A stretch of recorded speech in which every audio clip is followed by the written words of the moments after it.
எனக்கு தெரிஞ்சு பல மாப்பிள்ளைகள் அந்த காலத்தில் மாப்பிள்ளை மார்க்கெட் எப்படி வந்துச்சு, அசோக் லேண்ட் ஒர்க் பண்ணால் ஒன்றும் பொண்ணு கொடுத்துருவோம். நானே பார்த்துருக்கேன். நம்ம எண்ணூர் தெர்மல் பவர் ஸ்டேஷன் கோட்டர்ஸை தாண்டி போகும்போது ஏதாவது ஃபேமிலி போகிறாங்களே, சார் என்ன சார் என்ன சார் அசோக் லேண்ட் ஒருத்தர் ஒர்க் பண்ணுறாரு சார், அவர் பற்றி விசாரிக்கணும் சார். யாரை விசாரிச்சாரு? என்ன மாப்பிள்ளை பவர் ஹவுஸ் எல்லாம் இருக்குது, இங்கெல்லாம் மாப்பிள்ளை உங்களுக்கு கிடைக்கல. அதெல்லாம் சார் அசோக் லேண்ட் நல்ல கம்பெனி சார், போனஸ் கொடுப்பாங்க. Canteen super canteen.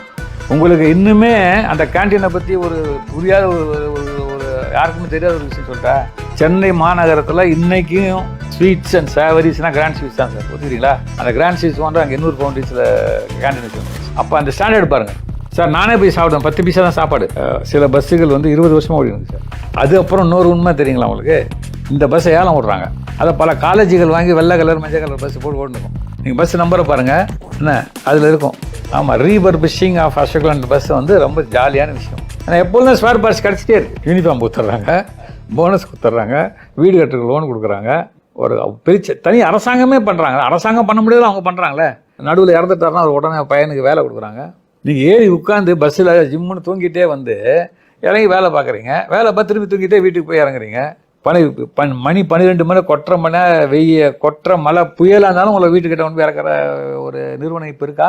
அது அவங்க சொந்த வண்டியில் அவங்க எம்ப்ளாயர்ஸு, ஃபேக்ட்ரியோட அசெட்ஸு, அந்த ஃபேக்ட்ரி இருக்கிற ஊர், அந்த ஃபேக்ட்ரி இருக்கிற எல்லாத்தையுமே அவங்களுடைய தன்னுடைய சொந்த விஷயமா பார்த்துக்கிட்டாங்க. ரொம்ப தெளிவாக சொல்கிறேன் சார். ஒரு எம்ப்ளாயி கூட எங்கிட்ட குறை சொன்னது கிடையாது.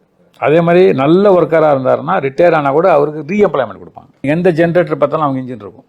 எந்த கப்பலுக்கு, ஒரு கப்பலுக்குள்ளே பார்த்தீங்கன்னா விமானத்தை தவிர எல்லாத்துக்கும் அவங்க இன்ஜின் பண்ணுறாங்க. டிராக்டர்ஸு, அக்ரிகல்ச்சர் ப்ராடக்ட்ஸு எல்லாத்துக்கும் பண்ணுறாங்க. குட்டி குட்டி சந்தில் போகணுன்னு சொல்லி முன்னவரெலாம் ஒரு சின்ன சின்ன வாகனங்களில் ஒரு கம்பெனி ஏசின்னு ஒரு வாகனம் வச்சு, அதே மாதிரி இவங்க ஒரு வாகனம் விட்டாங்க. அது சக்ஸஸ்ஸு. ஆல்மோஸ்ட் எல்லாம் உங்களுக்கு என்ன ப்ராடக்ட்ஸ் அவங்க எடுத்துன்னு போனாலும் அதுக்கு உண்டான வண்டிகள் அவங்க பண்ணுறாங்க. அந்த வண்டி இருக்குது. கேஸ் டிரான்ஸ்போர்ட்டேஷன், அதுக்கு உண்டான வண்டிகள், எல்பிஜி கேஸ் எடுத்துன்னு போகிற வண்டிகள். 8 மணிக்கு ஒரு 30 பஸ்ஸு, நீல கலர் பஸ்ஸு அசோக் லேண்ட் போட்டு போச்சுன்னா அது மணி கரெக்டாக வந்து 7:20ன்னு அர்த்தம். வாட்சே பார்க்க வேணாம், வாட்சே நீங்கள் பார்க்க வேணாம். நம்ம வீட்டை கிராஸ் பண்ணிச்சுன்னா 7:20 எந்திரி அப்படின்றாங்க. எம்ப்ளாயீஸ் அவ்வளோ அழகாக கூப்பிட்டு வருவாங்க.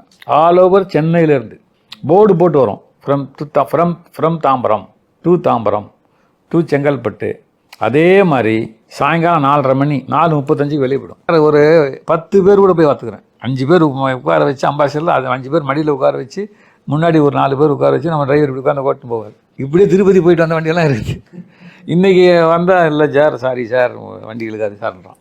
அது வந்து இந்தியன் கண்டிஷன்ஸுக்காக, இந்தியன் டெம்பரேச்சருக்காக, இந்தியன் டிரைவர்ஸ்க்காக, இந்தியன் மெக்கானிக்ஸ்க்காக, அதை விட ரொம்ப முக்கியமான விஷயம் இந்தியன் ஓனர்ஸ்க்காக பண்ணப்பட்ட தயாரிப்பு வைக்கிறது.